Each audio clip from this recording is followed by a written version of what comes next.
Dua kubu yang akan berunjuk rasa di depan Mapolda Jabar bersih tegang. Polisi pun kemudian memisahkan kedua kubu yang nyaris bentrok.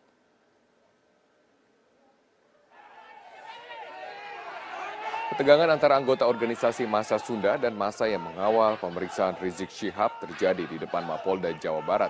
Kepolisian yang berjaga pun langsung memisahkan kedua kubu tersebut agar keributan tidak meluas.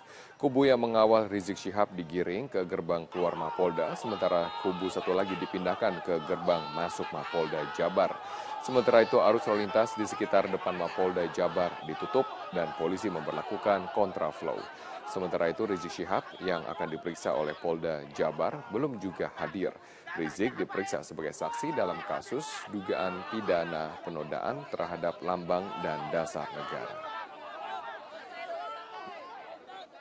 Pemeriksaan Rizik Syihab di Mapolda Jawa Barat. Ya, rencananya pada hari ini Rizik akan memenuhi panggilan Polda Jabar untuk diperiksa terkait dugaan penghinaan lambang dan dasar negara. Dan jelang kedatangan Rizik Syihab, pengamanan di markas kepolisian daerah Jawa Barat mulai diperketat. Setiap tamu yang akan masuk ke Mapolda Jabar diperiksa satu persatu. Kendaraan taktis pun telah disiagakan untuk mengamankan jalannya pemeriksaan selain 500 personel polisi yang diturunkan. Diperkirakan para pendukung Rizik Syihab akan datang ke Mapolda Jabar, sementara ada juga kelompok masyarakat lain yang mendukung polisi dalam menyelidiki kasus ini.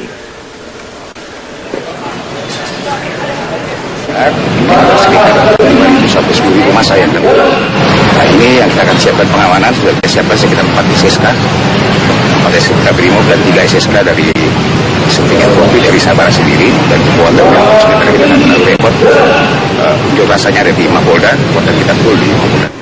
Ketua Front Pembela Islam Rizik Syihab hari ini dipanggil Polda Jawa Barat untuk diperiksa atas kasus dugaan pelecehan Pancasila. Dan untuk informasi selengkapnya kita bergabung bersama rekan kami Syasa Wisastro langsung dari Bandung, Jawa Barat.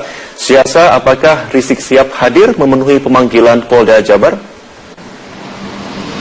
Ya, Marvin, Rizik Syihab pada pemanggilan keduanya kali ini hadir untuk memenuhi panggilan dari kepolisian daerah Jawa Barat. Hari ini Rizik Syihab tadi datang ke Mapolda Jawa Barat sekitar pukul 9:30 waktu Indonesia Barat, dan hingga saat ini pemeriksaan masih berlangsung. Tadi pada saat tiba di Mapolda Jawa Barat, Rizik Syihab ini disambut oleh ribuan pendukungnya yang memang sejak pagi tadi telah berkumpul di depan Mapolda Jawa Barat, karena banyaknya pendukung Rizik Syihab yang berada di depan Mapolda, sehingga kedatangan Rizik Syihab tadi dikawal ketat oleh pihak kepolisian. Nah, Rizik Syihab pada saat tiba di Mapolda Jawa Barat ini langsung menuju ke gedung Direktorat Reserse Kriminal Umum, tempat di mana saat ini pemeriksaan Rizik Syihab sedang berlangsung, dan Rizik Syihab dikawal oleh dua pengacaranya selama pemeriksaan dilakukan oleh pihak kepolisian. Dan hari ini Rizik Syihab diperiksa sebagai saksi terlapor, yang mana sebelumnya Rizik Syihab dilaporkan oleh Sukmawati Soekarno Putri terkait dengan kasus dugaan penodaan lambang negara yang dimaksud tercantum dalam Undang-Undang Nomor 24 Tahun 2009 tentang bendera, bahasa dan juga lambang negara serta lagu kebangsaan. Sementara itu, ribuan pendukung dari Rizik Syihab ini masih berada di luar Mapolda Jawa Barat hingga saat ini, namun kondisinya hingga siang hari ini kondusif, tidak terlihat adanya ketegangan yang terjadi di depan gedung Mapolda Jawa Barat sampai siang hari ini. Dan penjagaan juga dilakukan secara ketat oleh pihak kepolisian. Sekitar 800 personil pihak kepolisian telah diturunkan sejak pagi tadi untuk menjaga keamanan dan juga ketertiban di depan Mapolda Jawa Barat. Dan hari ini merupakan panggilan kedua, yang mana panggilan pertama Rizik Syihab terjadi pada tanggal 5 Januari yang lalu, namun tidak dapat dipenuhi oleh Rizik Syihab dengan alasan sakit.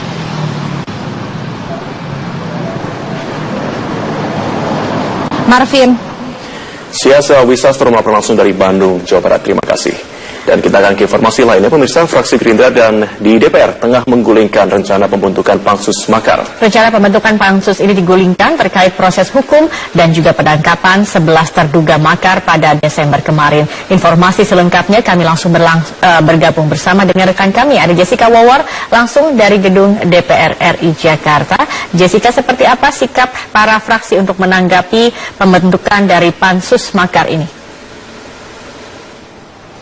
Ya, Zakia, sikap anggota DPR maupun fraksi masih beragam terkait dengan rencana pembentukan Pansus Makar. Adapun rencana pembentukan Pansus Makar ini datang dari atau merupakan usulan dari anggota DPR fraksi Gerindra Weni Warrow, dan ini masih sebatas wacana saja dan belum ditindaklanjuti di Dewan Perwakilan Rakyat sendiri. Namun ketika kami mengkonfirmasi dan mencoba bertanya bagaimana pandangan sejumlah anggota DPR dan juga fraksi terkait dengan rencana pembentukan Pansus Makar tersebut, anggota DPR dari fraksi P3 yaitu Ahmad Baidowi menyatakan pembentukan Pansus Makar dinilai tidak memiliki urgensi, apalagi saat ini proses hukum tengah berjalan.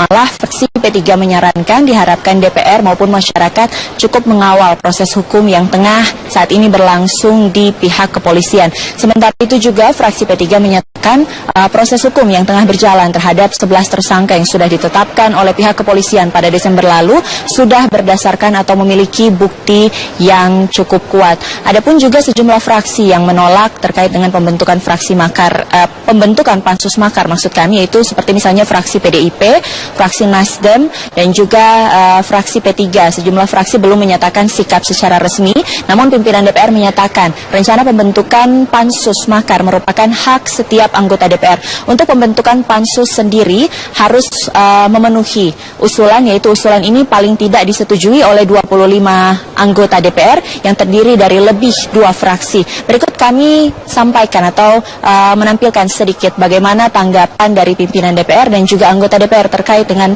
rencana pembentukan Pansus Makar. Kalau Pansus itu selalu merupakan usulan anggota, ya silakan saja. Ya, saya sendiri mau menjadi pengusul, ya. Kalau Pansus itu dibentuk, sebab terus terang menurut saya sudah mulai berjalan pengadilan terhadap pikiran, dan ini tidak baik sekali bagi negara demokrasi. Ya, demokrasi tidak mengadili pikiran. Negara demokrasi itu mengadili penjahat, bukan orang yang berpikir dan berpendapat. Ya, oke. Pertama, usulan anggota DPR untuk membentuk sebuah pansus itu hak, gitu kan. Tetapi dalam konteks ini, kalau kaitannya membentuk Pansus Makar, P3 belum melihat urgensi untuk membentuk pansus itu. Jadi apa gunanya? Sudah ada kepolisian gitu. Tentunya kepolisian itu melakukan tindakan sejauh ini sudah sesuai dengan fakta-fakta dan bukti-bukti yang ada. Menanggapi rencana pembentukan Pansus Makar ini juga, fraksi PAN turut menyatakan pendapat dan berpandangan bahwa pada dasarnya rencana untuk membentuk Pansus maupun usulan pembentukan Pansus termasuk Pansus Makar adalah hak setiap anggota DPR. Namun Sekretaris fraksi PAN Yandri Susanto menyatakan baiknya rencana pembentukan Pansus Makar ini tidak terlalu digiring kepada muatan politis sehingga tidak akan mengganggu proses hukum yang tengah berjalan di pihak kepolisian. Zakia.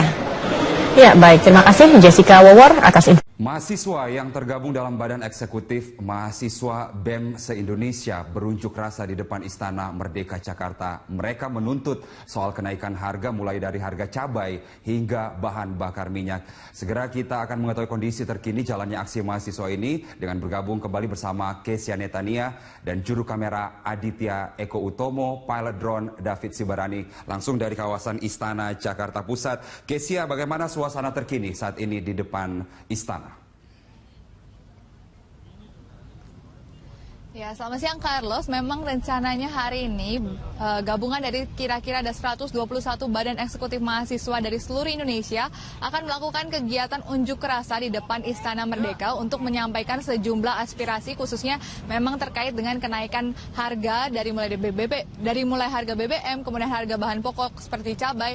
Namun rencananya memang dijadwalkan akan dimulai pukul 10 unjuk rasanya, akan tetapi sampai saat ini memang mungkin saya dapat gambarkan situasi terkini. Saat ini belum terlihat ada kumpulan massa dari mahasiswa yang berkumpul di sekitaran Istana Negara, tepatnya di Silang Monas. Akan tetapi tadi kami memang sempat melihat ada beberapa mahasiswa dengan menggunakan jas alma mater kampus tertentu yang memang sudah berkumpul sekitar belasan orang, tapi memang belum terlalu banyak massa di sini, dan direncanakan akan ada sekitar 700 hingga 1.000 massa yang akan berkumpul di depan Istana Merdeka untuk menyampaikan orasi, dan ini orasinya memang ditujukan kepada Presiden Joko Widodo yang ada di dalam istana. Dan meskipun massa belum terlihat sampai saat ini, akan tetapi ini mungkin dapat terlihat di layar Anda bahwa sejumlah anggota kepolisian sudah mulai standby atau berjaga-jaga di Silang Monas ini untuk mengantisipasi datangnya massa yang nanti rencananya akan datang dari kawasan Patung Kuda ke kawasan Silang Monas ini untuk berorasi. Di sini memang tidak dikatakan secara langsung ada berapa anggota kepolisian, akan tetapi memang dikatakan ini cukup untuk mengawal jalannya orasi yang dilakukan oleh sejumlah mahasiswa tersebut. Ini memang masih kita nantikan orasi yang akan dilakukan oleh mahasiswa, dan memang masih ditunggu mereka berkumpul karena dari informasi yang saya dapatkan di lokasi memang mahasiswa masih melakukan kegiatan di kampus mereka masing-masing, kemudian akan datang ke kawasan Silang Monas ini bersama-sama sekitar pukul 12. Dan yang menarik, Carlos, di sini adalah aksi unjuk rasa ini tidak hanya dilakukan di Jakarta, tapi juga akan dilakukan di 19 kota besar di seluruh Indonesia, di antaranya di Aceh, di Padang, kemudian di Surabaya, di Bandung, dan bahkan sampai di Papua juga ini akan dilakukan aksi unjuk rasa yang merupakan aksi unjuk rasa dari gabungan Badan Eksekutif Mahasiswa seluruh Indonesia. Carlos. Kita tahu bahwa seperti yang disampaikan tadi ada beberapa keprihatinan, misalnya harga yang saat ini sedang melambung tinggi, kemudian juga kenaikan harga bahan bakar minyak. Selain itu kemudian keprihatinan apa sebenarnya yang akan diekspresikan oleh para mahasiswa ini dalam aksinya yang akan digelar di depan istana ini? Ya, Carlos, dari informasi sementara yang kami dapatkan memang mahasiswa ini akan menyampaikan aspirasi mewakili masyarakat Indonesia, khususnya terkait dengan sejumlah kebijakan yang mereka nilai saat ini tidak pro atau kurang pro terhadap kesejahteraan rakyat. Di antaranya adalah maksud kami di antaranya adalah menuntut penurunan harga bahan pokok, di antaranya cabai yang saat ini naik dengan sangat drastis atau dengan sangat tajam mencapai angka di atas Rp100.000, padahal biasanya cabai ini hanya Rp30.000. Selain itu juga mahasiswa menuntut penurunan harga bahan bakar minyak karena dirasa harga bahan bakar minyak juga tidak sesuai dengan kemampuan dari masyarakat kebanyakan. Dan selain itu, yang berdasarkan isu yang saat ini masih hangat, yaitu mahasiswa ini juga menuntut agar mengembalikan subsidi terhadap listrik 900 volt ampere dan memberikan subsidi terhadap masyarakat yang masih menggunakan listrik 900 volt ampere. Dan selain itu juga mahasiswa ini akan menuntut agar pemerintah lebih mengeluarkan kebijakan dengan sosialisasi yang lebih transparan kepada masyarakat, sehingga masyarakat masih atau lebih bisa berancang-ancang dan menerima kebijakan-kebijakan tersebut, dan tentunya yang diharapkan adalah kebijakan yang lebih pro kepada kesejahteraan masyarakat Indonesia secara keseluruhan. Carlos. Baik, ada berbagai keprihatinan dan kita akan tunggu apa kemudian yang nanti akan disampaikan oleh Badan Eksekutif Mahasiswa dan mahasiswa yang akan berunjuk rasa yang sampai saat ini masih berkumpul di depan istana. Kesia, tetap di tempat Anda untuk laporan selanjutnya dari sana. Terima kasih untuk laporan kali ini.